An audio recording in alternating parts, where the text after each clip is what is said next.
If you keep choosing those who hurt you again and again, if your eyes instinctively search for the one who will respond with coldness, if your heart keeps going to places where it's not welcome, it's not because you are weak.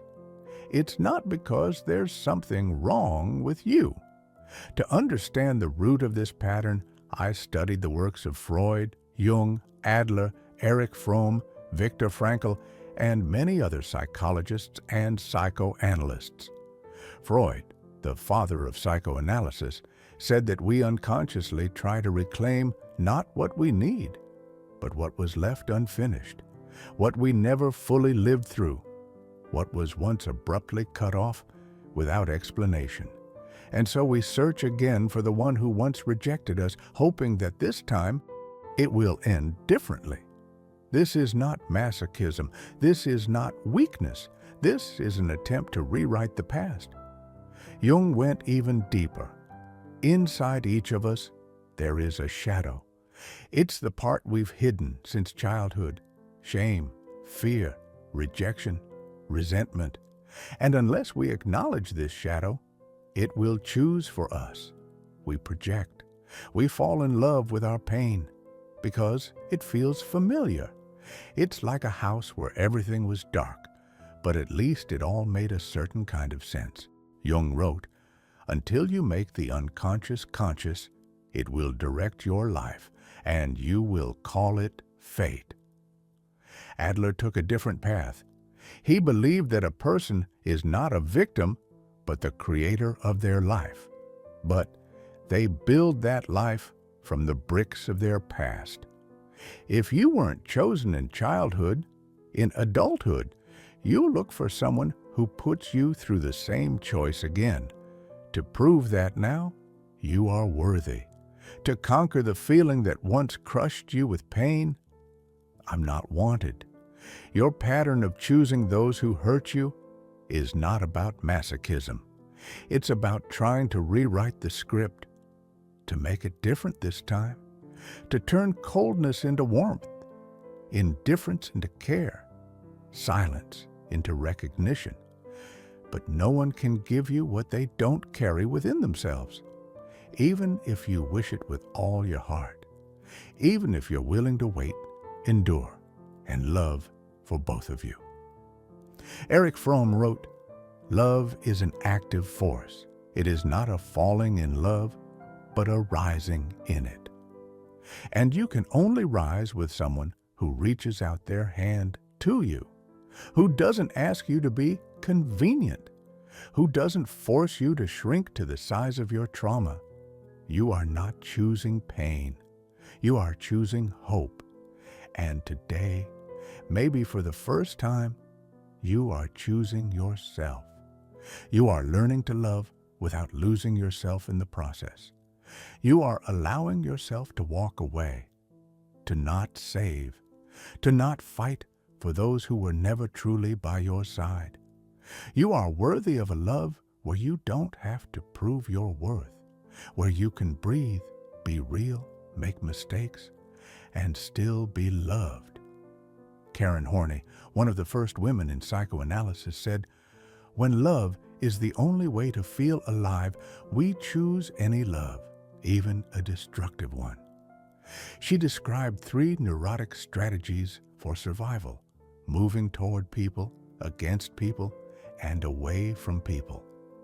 If you always choose those who hurt you, perhaps you're stuck in that old strategy, reaching out to the one who causes pain, because being rejected feels more familiar than being accepted. It's as if there's an ancient fear inside you that if you love someone truly warm, you'll be exposed, rejected, betrayed, and you'll become once again that small child who was once overlooked. Alice Miller wrote about the drama of the gifted child. She said, "Those who are especially sensitive and vulnerable in childhood learn to sense the feelings of others while forgetting their own." You keep choosing the one who doesn't hear you because that's a familiar role. You know how to understand. You know how to endure. You know how to be needed. But no one ever taught you how to be loved just because, without earning it, without sacrifice, without pain. Viktor Frankl, a Holocaust survivor, once said, "A man can endure almost anything if he can find meaning in it." Maybe you keep choosing those who hurt you because deep inside you're searching for meaning through suffering. You're trying to bring an old story to a logical close so you can finally become the hero, to prove to yourself that you are worthy, despite the pain. But meaning doesn't always come from struggle. Sometimes it comes from forgiveness, from tenderness, from the refusal to continue a story you didn't write. John Bowlby spoke of attachment. He believed that our style of love is shaped in the earliest years of life, and then repeated again and again. If no one truly listened to you as a child, if love was unstable or frightening, if you were taught to never be weak, you grow up with anxious attachment. You look for someone who will finally do it differently. But your intuition leads you back to the familiar, the cold, the closed off, the distant. And once again, you suffer. And once again, you blame yourself. I searched for the answer for a long time. I read, I dug deep. Freud, Jung, Adler, those who dissected the human soul into its finest layers. And one day, I saw it. The truth hidden between the lines. If you keep choosing those who hurt you, it means there's a lot of love inside you. The kind of love that was once unaccepted, unseen, unheld. You don't choose those who hurt because you don't know how to love. On the contrary, you choose them because you love too deeply. You want to heal the other.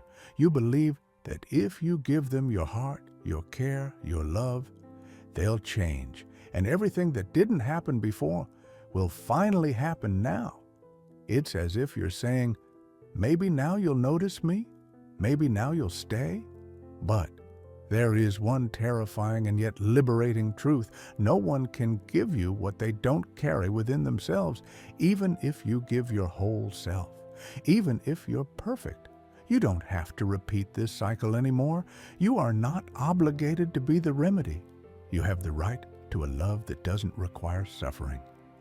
As Frankl wrote, meaning cannot be found outside. It is born from the freedom to be yourself. When you choose yourself, not out of pain, but out of awareness, when you stop choosing those who mirror the past and start choosing the one who's ready to be with you in the present, that's when you step out of the circle. That's when you stop fighting for love and start feeling it.